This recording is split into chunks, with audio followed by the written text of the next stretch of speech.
Malaysia has implemented a 2-week partial lockdown starting today. Malaysia's COVID-19 infections have surged to more than 1,000. It's the highest number in Southeast Asia. Here at an eatery in Kuala Lumpur, it's not business as usual, as no dine-in is allowed. They can only serve takeouts or food delivery. The Prime Minister has also said that restaurants and eateries like this and cafes like this remain open, but strictly no dine-in customers. Just stay at home.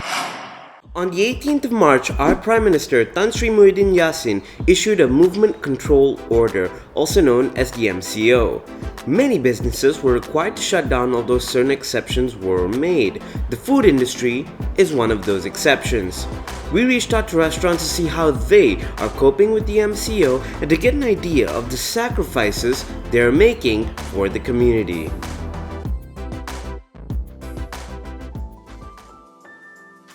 The only option is actually food delivery at this point in time. So the other option is to close, right? So there's one or the other. By the time we realized that, the next day they clarified it that delivery is okay, takeaway is okay as well. We just put 100% making sure the takeaway side was done as quickly as possible. The biggest challenge right now will probably be staffing. We have so many staff and probably only require maybe like 30% of the staff. The staff that we have has been with us since the beginning already, so it's really not fair just because times are tough and we will have to lay people off. By law, and we've checked with multiple lawyers, the staff cannot be forced to take unpaid leaves. I think laying off people would probably be the last thing you should do. And you're sort of responsible for people's lives. Full-timers obviously are wage earners themselves, and they have other people to take care of. We always said we do not force the issue, and if people are not happy with it, I think staff should just also voice out their opinion about it and talk to their employers about it as well. So from the 1st of March till the middle of March, we probably suffered 30% loss. It was up to 50% dip in profitability. And then obviously after the lockdown, we can't even operate, so how the numbers, it's just outright losses for sure. Right now we're open simply to minimize the loss. If we close, absolutely, we might be looking at probably 80k to 100k of losses. But we stay open right now, we still have that little bit of business from Grab. It might be a 50-60k loss.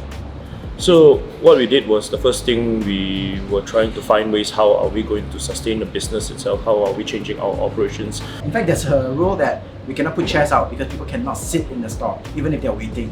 Basically our staff is on rotation. Yeah, it's on rotation. Because we don't really need, we already have too many of them, so now they're just rotating on days basically. Menu-wise, we had to take off 1 or 2 items, but for the most part, we are still able to serve 80 to 90% of our original menu. We are so afraid of the fact that it might misrepresent the whole value proposition of what we are actually trying to sell, right? And it's always the whole experience, right? And by taking away and dining in your own house or wherever you are, it might be a misrepresentation of what the whole experience is.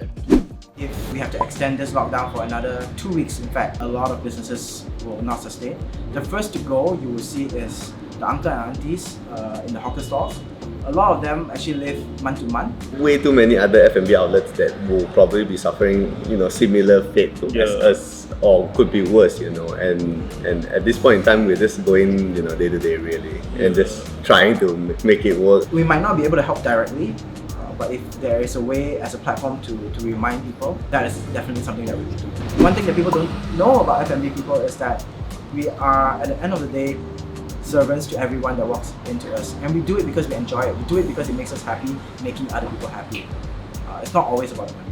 We just hope that people just support. This will help to level up our morale at this period of time. My message to these F&B owners are, don't give up, connect with your customers, and continue serving in some way or another, because at the end of the day, we're in this business to serve people. If you can teach them how to cook a good pasta, do so. When time gets better, they'll know who taught them to do that killer pasta.